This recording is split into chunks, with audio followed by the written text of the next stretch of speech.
Marshall here. Welcome back to the Realignment. Hey everyone, welcome back to the show.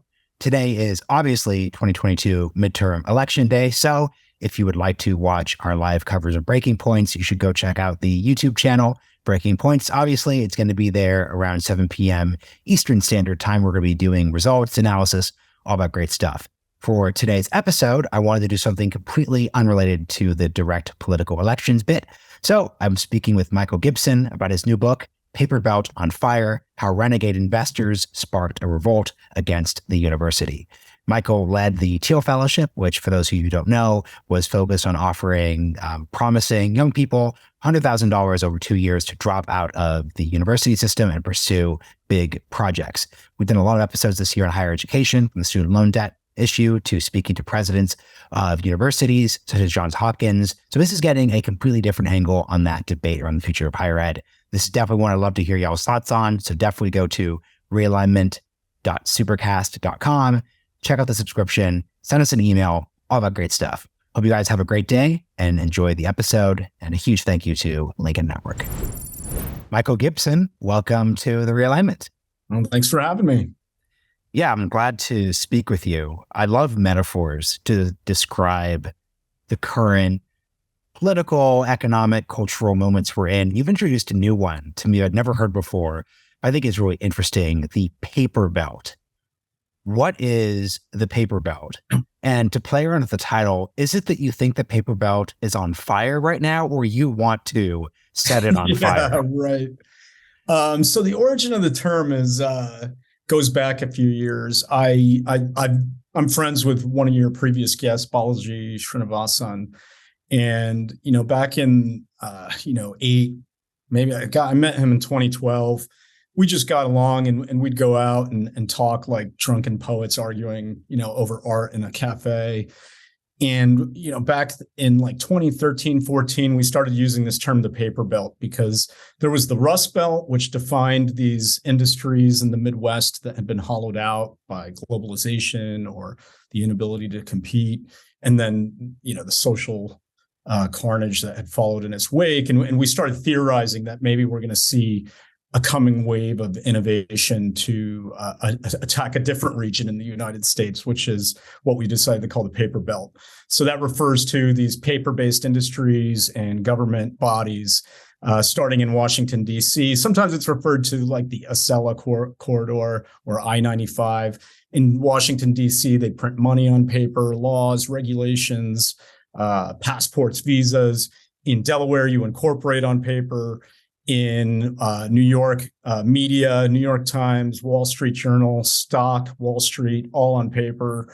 And then the last one would be maybe Boston, where Harvard and MIT are the pinnacle of the U.S. educational system, and they're printing diplomas on paper. And our thought was that, yes, that on the one hand, there are these forces that seem to be moving.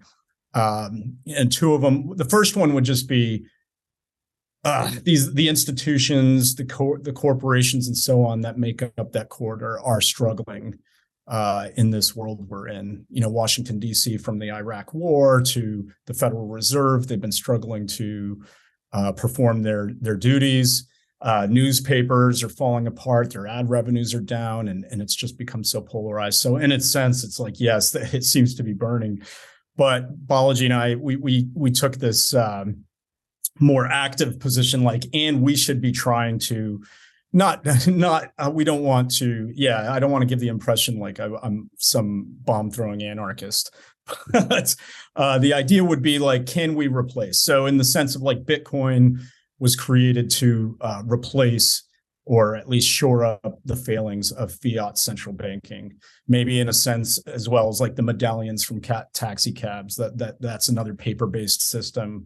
And Uber and Lyft were in a sense a version of public transportation that did something different and better that people just saw right away. So yeah, there is it's like it can be creative as well. I understand the title is provocative, but yeah, in a sense of like maybe the version one was like no one got to ride taxis, or maybe there were streetcars. version 2 is that there are taxis and the supply of them is limited. And then version 3 is like something that comes next. But I think it is pretty clear that we're in a crisis right now where a lot of these institutions are failing or not performing as well as they should. And we need to find some way to either reform them, restore them, or replace them with something better. And yeah, I want to. So yeah, I wrote an essay in 2015. There was the Washington consensus was this term among pundits to describe the monetary and fiscal policy that they saw was best for the developing world. The Beijing consensus had emerged out of China as an authoritarian government powered by capitalism, but duly restrained. And then, reading through Satoshi Nakamoto's papers and so on, he called this mechanism that provides verification in the blockchain the Nakamoto consensus. And so I thought, yes, this Nakamoto consensus was going to rival in its decentralized way the institutions of these two other systems. I wrote this essay. It was published in an academic book, and the only paragraph that people remember is the one about the paper belt. And so I put that on my LinkedIn, and then the publisher Encounter, when we were thinking up a title, the editors were like, "Wow, that is provocative. Let's go with that." So yeah, long story there, but covers a lot of the ground in the theme, I guess.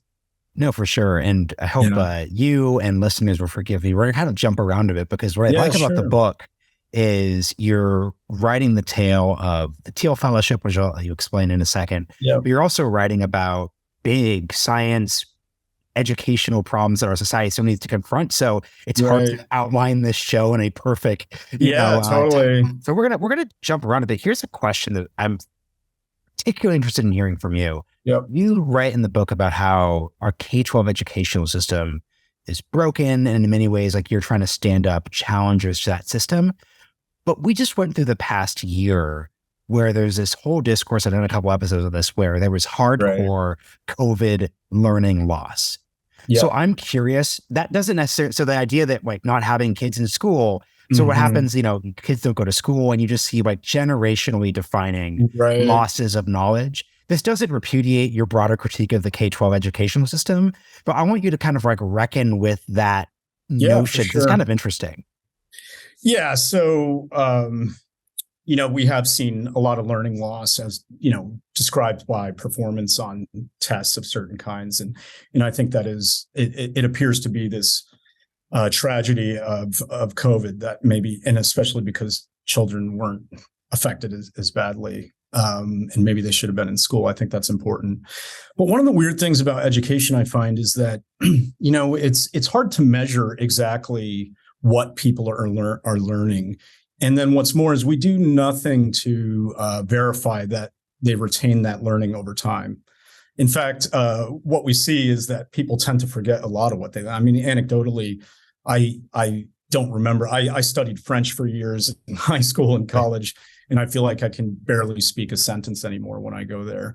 So learning loss is quite a big deal. And so what I might argue in this instance is, yes, there does appear to be learning loss compared to the previous year.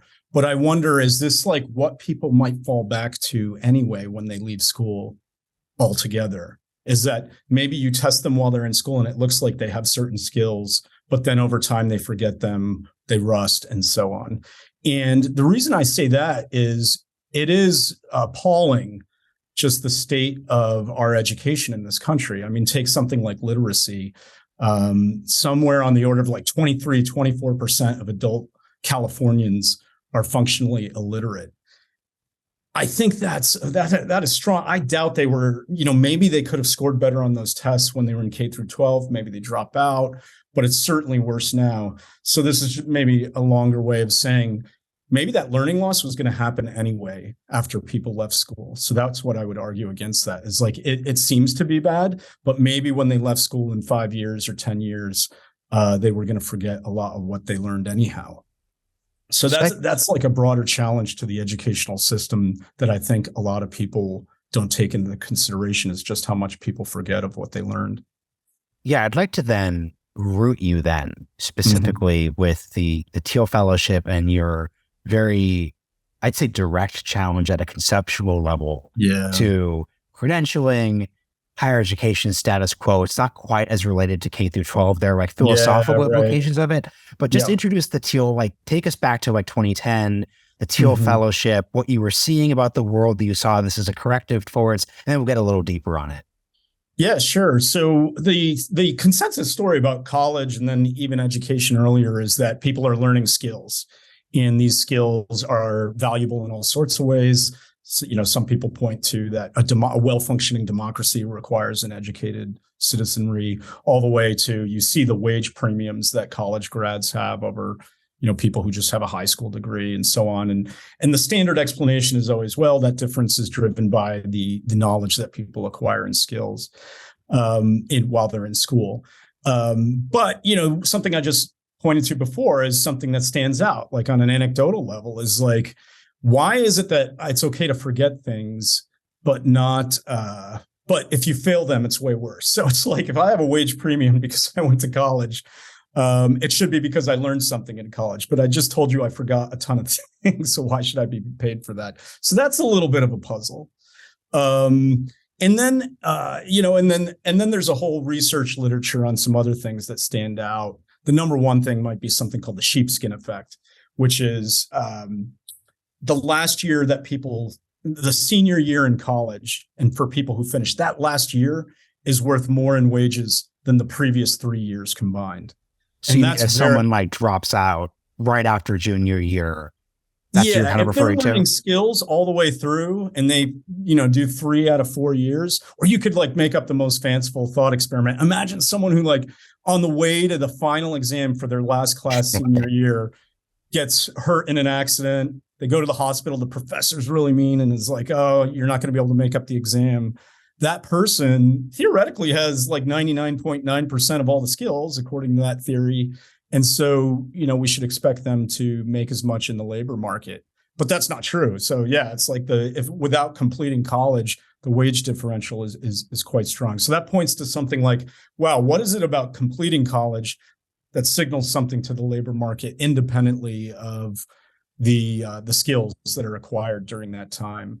And the number one theory is this idea that, the degree is more about signaling something, that you're signaling some attributes about your character that, the university lets you do in a way that, just taking a test or whatever will not let you. So sure, there's intelligence involved, but there are also other things like, are you willing to follow through a 4-year project and complete it? Are you willing to be obedient and compliant across 4 years and take orders and get them done? So that's a whole theory on higher education. All that was kind of in the air in 2010.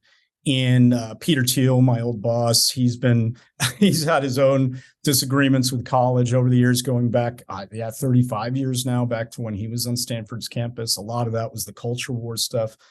And by 2008, 9, he thought he could start a rival university. So he was thinking of some of these cultural issues that, and things were even less polarized then than they are now. But he thought maybe, much in the way the University of Austin is trying now, can you set up a new university that isn't susceptible to some of these political ideas? And at the time, his research, he just came to a dead end. He couldn't, prestige is really important if you're after credentials. Trying to like bootstrap that is really hard. It's very expensive. You need to be accredited, which requires getting approval from all these insiders. So he just concluded that was impossible. And then, Peter hired me for one thing. And then I showed up to work the first day, and I can tell you the day because it's it was my first day at work. It was September 27th, 2010. And I guess the night before, he had come up with this idea to start a grant program that would take that signaling story about education seriously, which is that, maybe if you already have the ability to, that you're already intelligent, you're already a critical thinker, and maybe you want to start something on your own or get started outside of universities. Maybe this grant could be a way for you to get started. And the reason you could is because you don't have to signal anything to the labor market. And so, I showed up to work, and then someone comes to my desk and they're like, okay, we got to go to Peter's house. TechCrunch Disrupt is today. It's this big conference. And we got to announce this anti-Rhodes scholarship. That was the first name for this, because I guess they had Peter had his thoughts about the Rhodes Scholars. There's some line like they all have a great future in their past, which is pretty harsh. But yeah, so we get in the car, and then on the fly, we're like, okay, what do we call this thing? How many years? And then Peter's interviewed on stage at TechCrunch, and he's talking about this in the present tense, like it already exists. He's like, oh, we're taking applications. And so, yeah, we started this Thiel Fellowship program that was $100,000 for 2 years. There were two noteworthy conditions on the grant. Number one, you had to be 19 and under when you applied. And then you had to not be enrolled in school during the 2 years. And so when we announced that day, suddenly the press went crazy. Peter Thiel's telling people to drop out and stuff. And we weren't telling everyone to drop out, but we just thought, could it be interesting as a wedge to create a alternative path to a fulfilling and rewarding career? And, the exaggeration was to say, okay, we're telling everyone to drop out, don't go to school, whatever. But no, we were trying to say, hey, let's try this niche first and see where it goes. So I helped get that started and co-ran that program for 5 years. A million different questions here. I think this is important to set up because a lot of listeners don't work in tech, but I work in tech, you're a venture capitalist. There's a joke on Twitter that's going around that I think kind of signifies that to a certain degree, your thesis was correct and you've kind of won. People have said, okay, now there's too much dropping out. Dropping out is too much of a signal. I know a bunch of these people got into Harvard, got into Stanford, drop out after that first year. Yep. And that is precision of itself. So it's kind of a confounding variable when it comes to dropping out, and it's not widely accepted. I mean, obviously I'm not going to say that everyone has to find enough example of it, but what I will just say, at least on, Twitter and some of the circles we run into, if you're the type of person who could now get a Thiel Fellowship and you were to leave Harvard, Stanford, MIT, you are likely going to do fine. The world looks different than it does in 2010. I think that's right. Why is what I just articulated, why was that so controversial back in 2010? This just seems like, not that, because once again, you put yourself on a limb here. This isn't easy, but it seems like this was obvious. Like, why did this provoke such a you were claiming we're going to fund 1 million people. We're going to go into the depths of a third-tier state university and say, hey, leave for the next 3 years. Like, why was this controversial? I think the number one thing might just be like this contagion effect that people were worried about for some reason. So you had like Jacob Weisberg, a columnist at Newsweek. He thought that by encouraging, maybe these like intellectual elites to pursue this path, that somehow that would trickle down, and like people who are on the margin who might benefit through more education, like that they're going to be discouraged. I think that was like Lawrence Summers, former president of Harvard, Treasury Secretary. He like said something, his quote is something like, the Thiel Fellowship is the most misdirected philanthropy of the decade. And I think, and then he says something like, and it'd be a shame if someone went to Harvard and left. And so I think there was this fear of contagion that somehow through role models, these successful people, that somehow it would send the wrong message down the chain, I suppose. But maybe that's not a bad thing. It's like the college has it. Like college, the wage premium is real, but it's just not for the reason that people think. And so it can be very valuable for individuals to go to college in order to distinguish themselves in that way. But there are all sorts of people where, maybe too many people are getting pushed down this path. And it's not just the tech bro. It's also, the person who who maybe has an inclination for a trade, but because there's this monopath to success now in the US that's defined by the college degree, they're the people who are not finishing, something that I can't remember the number, but it could be like 50% of people don't graduate in 4 years or over 6 years. So a lot of people don't finish. They accumulate. That we can all agree that the college debt problem is real, 1.7 trillion. It costs too much, and maybe people aren't learning the skills. So maybe it is a good message to the person who wants to become a contractor or an electrician that, maybe that path is worthy and shouldn't be denigrated.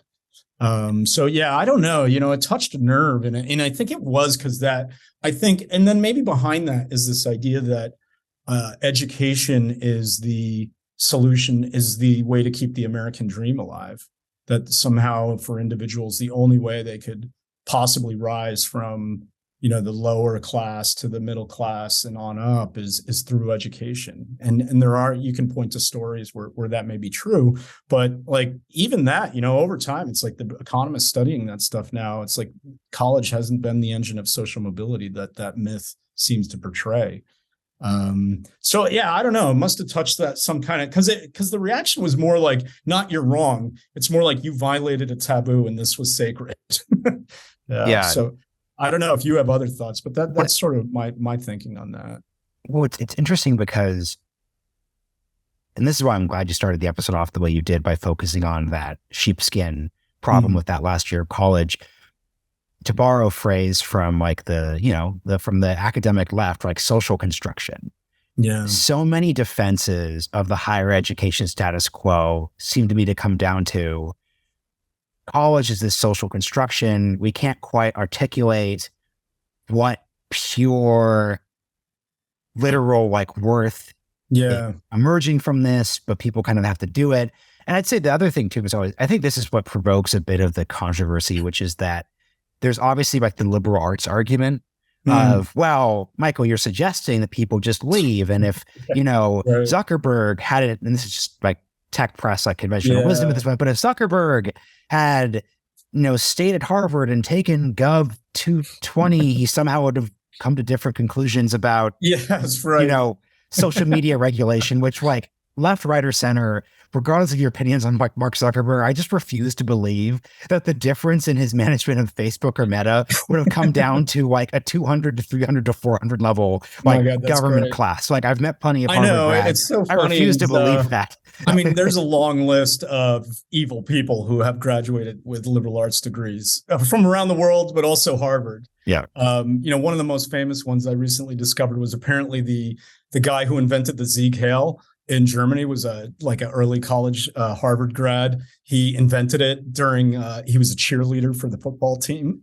He became friends with Hitler. So I'm just like, how could, it's like we're talking counterexamples. Another, like people talk about Elizabeth Holmes the same way, that maybe she wouldn't have committed fraud like she did if she had finished Stanford. And I'm just like, okay, there are just too many people, wrongdoers, criminals, and so on, who have had this education. Even Eichmann tried to defend himself by appealing to Kant's philosophy. So the idea, it's like, I am a believer in that, poetry and philosophy and literature are a means of soul craft. I just think we haven't figured out yet how it works. Colleges, like you said, they tout all these benefits. And this is the pushback against the, you forgot your education argument. So it's like, yeah, you forgot French, Mike, but you know what? You learned how to think. You learned how to look things up and analyze them and synthesize them. But, in some of the research I dug into, that's not true either. So it's like there's a field that studies this. It's the psychology of education. The term they use is transfer of learning. In 90 years of research, and these are people who are highly motivated, who want to believe that what you learn in one domain can be applied in another. They have found like no results. And they say like, in fact, the schools are failing in this dimension. So, my big analogy joke now is like, if universities were a drug, the FDA would ban it, because if you go to any of their mission statements, they say they have this purpose to educate people for citizenry, to teach them not what to think, but how to think, to enrich their lives, to create almost an intellectual aristocracy. And yet they show no evidence that they do this. It's like and these things would be hard to measure because the most important intangible things can be, but the fact that they haven't even tried speaks to the point that no one really cares about this.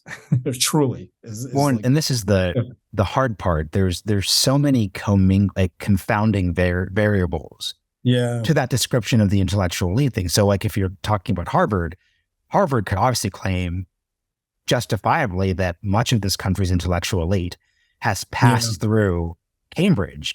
But to your point, okay, is that as simple as does anyone actually know what happened at campus during those 4 years? Or am I, as a podcast booker, just saying, oh, hey, like this person went to Harvard. I'm going to assume that their PhD is kind of worth something. So it's just, it's this weird mix. Yeah, there's the ability bias. So it's like at 18, you already are, smart and capable of ripping apart arguments and doing all this stuff. Colleges, they don't really measure that. And I mean, there's SATs and GPAs, so maybe like indirectly. So you step on campus, but then when you leave, they don't like measure the difference. Like, oh, look, you improved on these dimensions.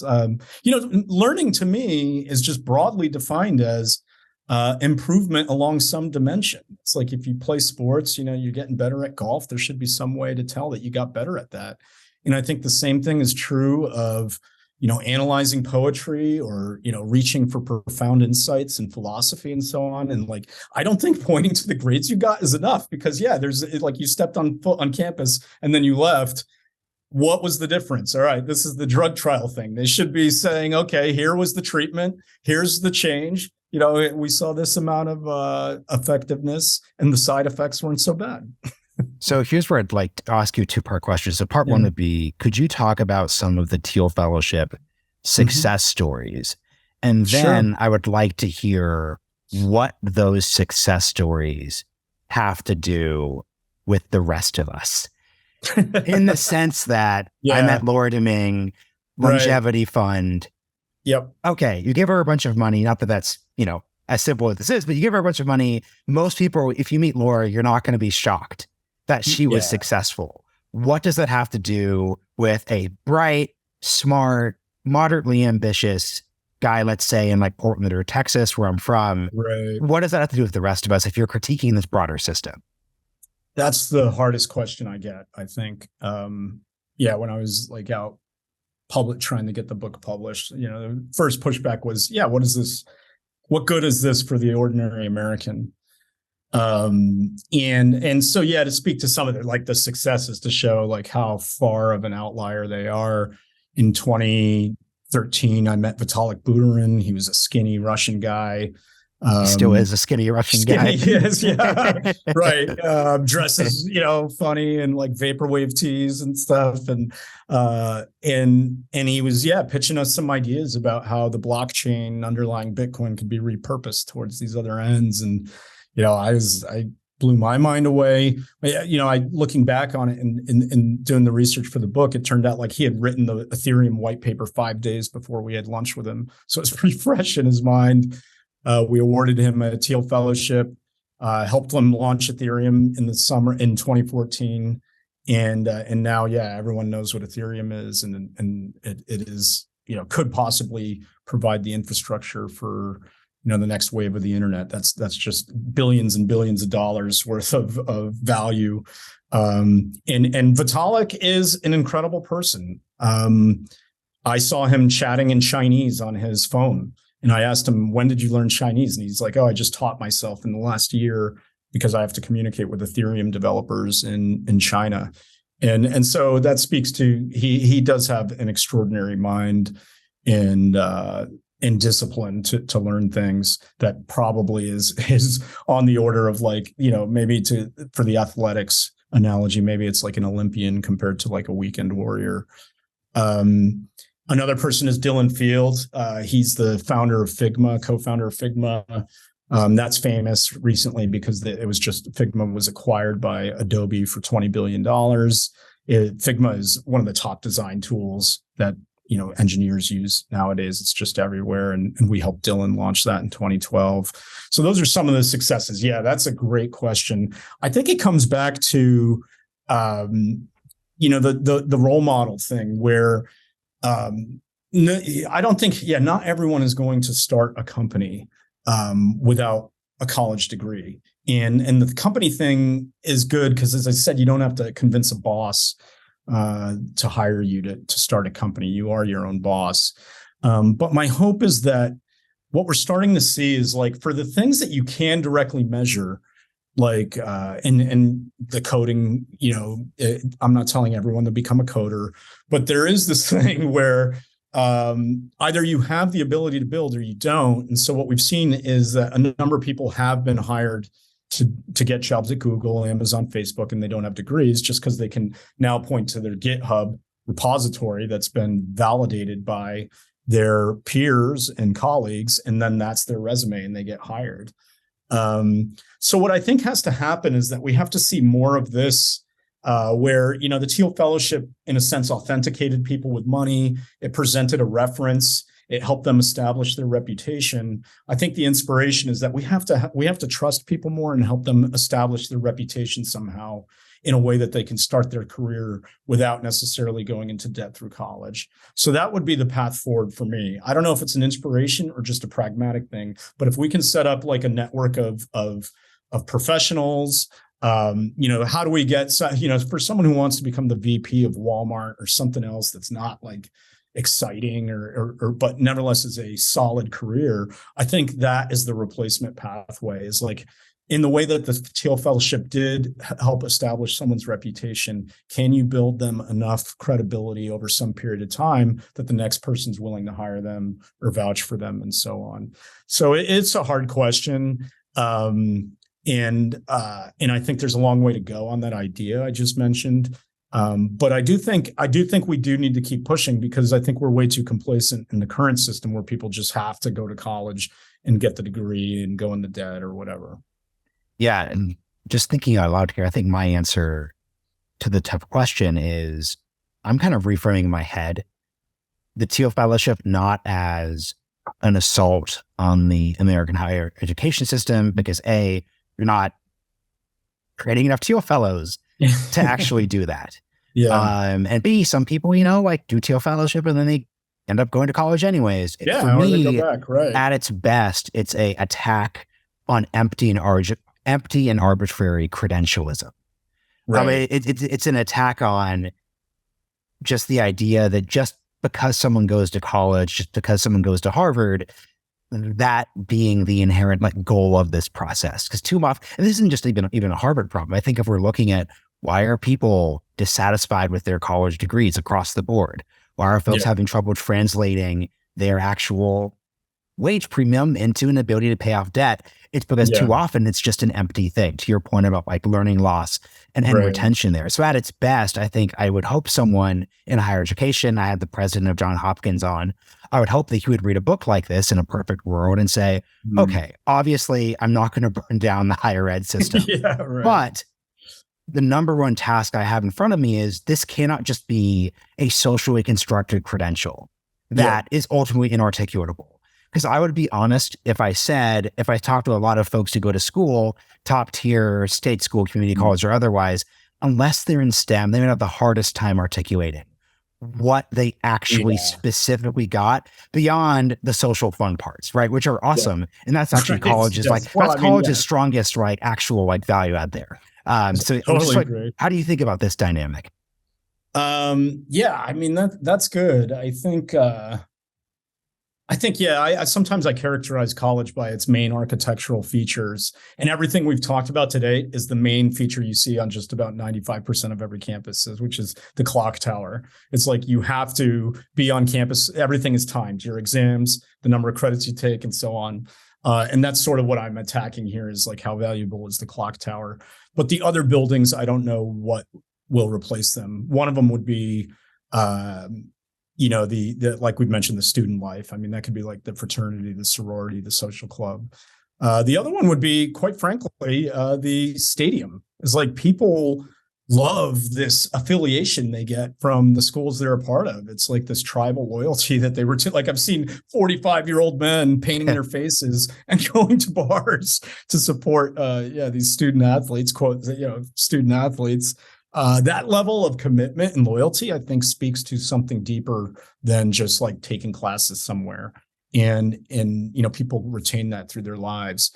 And then the other part that's tied to this is the admissions office. So the admissions office is really what also part of this, where it's okay, they're selecting people. It's very exclusive. They could open enrollment, but they don't. That forms the dating pool that now people are finding their spouses through the admissions office, in a sense. Their friends.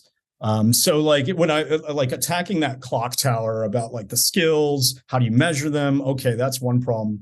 But these other things, I think, are sources of meaning in people's life.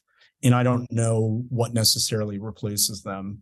Part of that is also the it's like, maybe this is like more primordial, is like you see this in mammals in general, where, at some point in the life of the children, they have to embark out away from their parents and their family.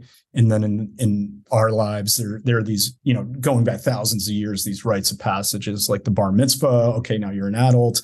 For some reason, I think college has tapped into this in a primordial way, where that is the time in your life when you go off and find yourself. And so I think culturally too, that plays a part. Like, how do you replace that? Because, are people just going to stay home? And like, my mom, when she talks to me about this stuff, she grew up in Bisbee, Arizona, a copper mining town, and she went to Arizona State University in Phoenix. And she was like, that was my cultural ticket out. I would have been in this small town, mining town. And maybe, the education didn't serve me, but I went to Phoenix, and it just opened me up to the wider world and gave me a sense of the possibilities. So I think those are all problems that are, it's like, okay, how can we, it's unbundling in a way is a business way to say it, but how do you address these things that people do find valuable in college? I don't quite know. The Thiel Fellowship helped because they were a group, helped them identify them. So, they had their peers that they could be a part of. But if you're just an individual, I mean, maybe you can say like, oh, you're going to Hollywood to become an actor or whatever. People get that, but it's totally unintelligible right now if you just tell them, hey, I'm going to start a business. Or what? It just seems like you're giving up on life. It's denigrated in a sense, and culturally, I don't like that. I think I've wandered far from your original question. No, it's the discourse, so it's good. Yeah. I think, there still are these unresolved issues. And so if I did talk to the Johns Hopkins, president, I think I would have to acknowledge that stuff. And maybe Johns Hopkins still serves that for people. I don't know, maybe like some people, maybe we could push for regulations to suggest like, and I'm not a regulation person, but it would be great if, maybe student loans were tied to future employment. And in a sense, then the college would have a greater incentive to try to give people the school or the skills they need. Maybe it's like you try to find a way to eliminate that signaling mechanism and make it more about the skills acquired. I'm not quite sure what the policy lever is to do that, but I think those would all be good moves. See, it's funny. I'm not really a libertarian, but it's when we start talking about those regulations that my most libertarian instinct comes out, because like, let's talk it out, right? Because if you start forcing schools to focus on outcome, like very explicitly, okay, that operation creates a world where the only kids who get to study poli-sci and like, jerk around for 4 years are upper middle class kids like myself. And you then have everyone else going to the STEM mine. So it seems to me, and this is why I think your efforts are important, the more effective model for solving this long term isn't going to be some bureaucrat at the Department of Education in DC saying, we want to produce 50 poli-sci grads to 117.3 engineering grads. I think the better system is to actually have open and honest conversations with alternatives. That's kind of because I just genuinely, I don't want a world where only where the fun parts of college are just something that gets to go to kids who could afford to pay out of pocket. Yeah. Because that's what I see inevitably happening with that regulation. Right. And so like, the more like radical take I would have is that we should just stop funding college. This is like, we should, if it is creating these negative externalities where, the social waste created by people trying to compete along credentialing lines rather than skills, then the libertarian answer is, well, we should stop, funding it through taxpayer dollars and then just see if it passes the market test. And then if it is something where it's like, these people, only the wealthier people get to enjoy their 4 years, well, then you tax it and discourage it. It's like, escalating levels. You just talked yourself into like this libertarian hellhole of being the person who's forced to end up turning into a technocrat that way. Here's another question. I'm actually super curious what you think about this. So we've talked about the Thiel Fellowship, but obviously 1517 fund, right? You're investing in dropouts. And I'd love to hear from a news you can use perspective. I shout out to University of Oregon. I'm wearing my Bowerman sweatshirt. I did not get literally anything academically from the poli sci department. Nothing at all. Like not great. Right. Didn't get good grades. Didn't retain anything. But Okay. like what I have managed to do though is I now podcast. Like I did an interview for Cambridge professor Wow. an hour or two before yours. That is how I have been able to use Zoom and the internet to learn. Yeah. And like obviously I got funded to start the podcast. Not everyone could do that. But like when you're just looking at this idea of people are either like not wanting to go to college or they're wasting 4 years like I did from a pure Right. learning perspective, how do you help dropouts? Not like at a personal advice level, but how should a dropout or someone who's looking to learn, Right. how should they think of their future? I think there's a great school that provides the skills needed to survive in the workplace and thrive, and that place is the workplace. So like, Okay.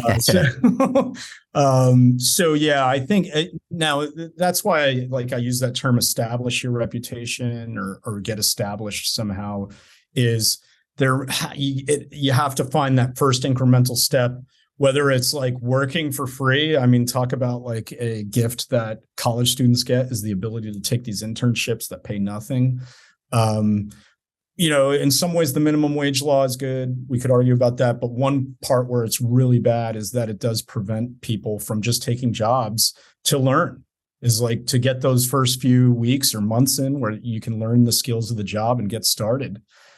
So yeah, my advice to people is always to try to find other people in that industry you want to work in, talk to them, you got to get the information about what it takes to get hired. And maybe that is just like scanning through the job boards and seeing what the role requires and then building out a map. Okay, how do I prove that I have these skills? But it really, I find the personal level goes way further because it shows you have the drive and the commitment. So if you're going out of your way and you meet someone and you're telling them how excited you are to work for them and learn from them, I think you can get further without a degree or any kind of credential than most people think. You're going to have to put in the time. Any real job requires mastery of some fundamentals before you move on to harder, more complex things. I think, it's like we talked about the trades a little bit, and they have this model of apprenticeship to journeyman to mastery. I think that applies to everything. Even the highest, most theoretical sciences rely on tacit knowledge acquired from people who are previous masters and so on. And I think we would do well to speak more broadly about that as a society, because I think the trades and then even working as a marketer or some of these softer skills could be learned the same way. And so, yeah, I would encourage people to do that.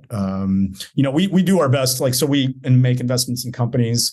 Our companies are all hiring. It's like we can't find people to work for these companies enough. It's like they just need so many roles filled. And so what we're trying to do is, maybe we're not investing in dropouts. We're also trying to get them hired in these companies and help them out there. But I wish, more broadly as a society that, we did things to help people get started more directly. Like, okay, what is the concrete step you take in order to learn how to become this type of person? I think the next and biggest last question here, once again, my pitch for the book is that you're not just talking about Thiel Fellowship, victory and lap stories. Like you have like a broader critique of the status quo. There's a great Bill Gates anecdote that I'll let book readers get into at the start there. But you're making a broad critique of our inability as a society to advance and progress in areas of science and technology. So you've got this cool coda at the end where you're kind of talking about different problems, different challenges. Can you just do like a closing segment of this episode? Just like, what are problems, categories that you like as both a like former academic, but also as an investor, like what should listeners, younger ones, folks in high school, like what should they be focusing on from an energy perspective? Right. So the book is like 2 books in one, at least. One of them is this adventure story about I have no business being in VC. I was, dropped out of being an academic. My co-founder is Danielle Strackman, former school principal, charter school founder. It's like most VCs aren't like that. Here's our adventure story, working with Thiel Fellows. But then, what that story made me realize was it ties into this idea of the great stagnation, that, maybe the rate of progress isn't what, Silicon Valley and its press releases want us to believe. Especially, okay, we can grant that computers and communications technologies have advanced fast from 1970 now. But if you go sector by sector in these other parts of the economy and try to measure how much progress we've made in the last 40 years, it's not quite clear that we've made a whole lot. One of them could be, we touched on education. It's like we're spending more money to educate people about the same, maybe a little better, maybe a little worse. But no one argues, if we're paying 4x in real terms more than we used to, no one says education's 4 times better than it used to be. But we could go to energy creation. We don't have to get in the debates about global warming and leaving, fossil fuels aside. I think gas is great, but I think we do in the long run have to develop these other technologies. And there are these unsolved problems that are just waiting there to be solved. So if you think about fusion energy, for 50, 60 years now, we've known how to ignite a star on Earth. That is profound to me in ways that I can't explain. That for billions of years, as far as we know, stars are only created one way in this universe. And some people figured out, okay, we could spark the same reaction on Earth, but you create this hot plasma. It's tough to control. It requires energy to contain. No one has been able to solve these problems. So what I realized is as I went through sector by sector, and this is really challenging because we live in a specialized world, is trying to figure out what are the unsolved problems in each of these fields, where if we made major advances, if you decided to work on this problem and you solved it, you'd win a Nobel Prize. What would that look like? And so I went through fusion, nuclear and energy, wind and solar, geothermal. And then you could look at, let's say, water in the American West, where I live. It's very dry, and we see fires with greater frequency and intensity. And so this idea, how do we create more fresh water? It's like, I thought if education, as it's done now, it's almost scaffolded. In physics, you've got to learn Newton before you study Einstein. And then before you study quantum mechanics, you got to master these things. And so by the time nowadays, it's only by the time you're 30 or so that you get started on your career. I thought, what if we flipped that upside down and we told 15-year-olds and 16-year-olds as they walk into the building of the physics department, or 18-year-olds in campus, there was a top 10 list of all the problems that hadn't been solved. The greatest minds, the professors you're working with, have not solved these problems. So how great are they? Well, no, they're not. We got to keep working on these. And so that was my agenda there. I thought it would show how little advance we'd made. And then I hoped it would inspire someone to say, oh my God, wow, there's so much that we don't actually know. We don't know why people are gaining weight over the last 40 years. It seems to be sugar, but that's a complicated story because sugar consumption is down over the last 10, 15 years. And yet diabetes is still increasing. We still have not cured cancer after 50 years since Nixon declared war on cancer. So I thought it would be fun to end the book with a more inspirational note that no matter who you are, where you come from, if you solve any of these problems, you will go down in history. There are a lot of them out there. That to me was like, I didn't want to end on saying, okay, we started this program, we're doing this thing with the 1517 fund. I really wanted to challenge society because I think it's a book about creativity. I think part of the stagnation is that, and whether it's the universities or, the broader world, is I think we don't understand creativity at all. We don't know how to, promote it in individuals. We don't, it's like these and this includes the arts as well. It's like there are these movements. It seems to be that the Renaissance wasn't an era, it was a place, that people who knew each other working, and those types of things grow and then fade and fall out. And then cities have this. So in my time in Silicon Valley, I saw San Francisco go from, when I arrived in 2010, it was the Athens of the modern world. Everyone dreamed of a new technological renaissance. And when I left in 2020, it was a dystopian nightmare. So I saw the ecosystem destroyed. And then as a whole, America, it seems to be that we've lost our mojo. And, from the Civil War to maybe the moon landing, we were the most technologically, scientifically creative civilization. But since then, I think we've lost our step. So I want to inspire people. I don't have all the answers about how to promote creativity, but I thought it would be interesting to use my story and the people I've worked with to really try to illuminate that area that still remains a mystery, is like, why are some nations more creative than others? Why is the same nation more creative at one time than it is at a previous time? These are questions I think economists and historians haven't adequately answered. And so I thought, yeah, it's like, to the extent that I could address that stuff in the book, the better. And ending on this note, like, okay, how do we get it back? Well, there's just this list of things. If we knock these down, okay, we're not going to tell people the meaning of life. That maybe the liberal arts have that still, how to love, how to live. But you know what? As the current situation with Ukraine and Russia has shown, energy security and creation is a real issue. And if we solve that, my God, we'll be in a good place. That's a great place to end it, because it kind of dovetails with thought that I've picked up just from interacting with folks in the tech industry, the venture capital industry. I had Catherine Boyle from A16Z on, and she was talking about how founders are going to be well suited to the emerging political moment, in the sense that if you're a founder of a company and all trying to just do tech pointless optimism, but you're kind of focused on, here's this problem, and my job as a founder, as a CEO, early stage employee, PM, is to solve this problem. And when you're talking about how there are just like these 10 things that we could solve, I think a hopeful vision for American politics would be, okay, we're not going to get Americans to perfectly agree with, let's say, exactly what should be taught in elementary to high schools when it comes to race. That's going to be different in Texas. It's going to be different in Oregon. It's going to be different in New York. What we can do and come together as a society around we should have energy security. And I think if we could have a political class that was oriented around that, you could focus attention there instead of just on emergent and just consistently pendulum swinging battles to just go that direction. So I just think anyone, even if you're not going into college right now, kind of trying to think around what are those 10 issues?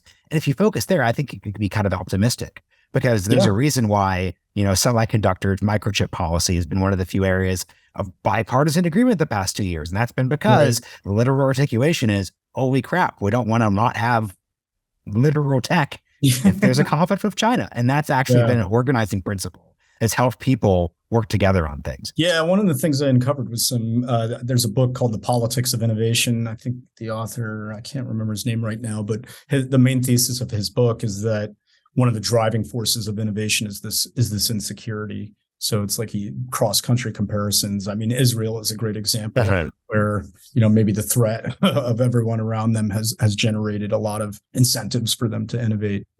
And I think to some degree that's true in these topics, energy, semiconductors, and so on. I think it is clear that we don't have a choice. Maybe it's like, there's some people who I think tech can be scary and dangerous. The thought of Skynet or Big Brother is certainly frightening. But the situation we're in is I think much like a free solo climber, where we could, to go down is going to be even more dangerous. And that would be to, restore ourselves to some, 1500 agrarian ideal. There are 7 billion mouths to feed. This isn't going to happen. And also, if we stay where we are, we're also toast. We can't just say, okay, we've advanced enough. We have to stay, it's like all these other forces out of our control, the threat from China, asteroids, whatever. We can't stay where we are. So I think, with speed and virtue, we have to continue climbing the best we can, making good decisions. That's a great place to leave it. Michael, thank you so much for joining me on the show. Everyone, Paper on Fire is coming out later this month, so be sure to check out our bookshop or Amazon wherever you purchase your books and pre-order that out later this month. Thank you so much for joining me on the show. Thanks, Marshall. It was great.